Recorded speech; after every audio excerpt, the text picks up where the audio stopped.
ফেরেশতা আপনার আমলওয়ালা ব্যক্তি আছে তারপর একটা মা ইয়ালফুযু মিন কাওলিন ইল্লা লাদাইহি রাকীবুন আতীদ। মানুষ মুখ দিয়ে যা উচ্চারণ করে তার সঙ্গে সঙ্গে তা লেখা হয়ে থাকে।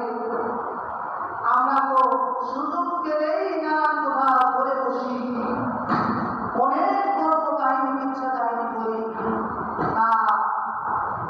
বেগানা নারীদের সাথে জল্পনা কল্পনা সংসার করবো, ছেলে মেয়ে হবে। আল্লাহ রাব্বুল আলামিন যদি কিয়ামতের দিন বলেন তুমি ওই পর্দা নিয়ে তুমি সংসার করবে, তুমি সেই পর্দা নিয়ে সংসার করবে, তুমি সেই পর্দা নিয়ে তোমার ছেলে মেয়ে হবে, অমুক করবে তমুক করবে, আজকে তার পেট চিরে চিরে সন্তান বের করা হবে,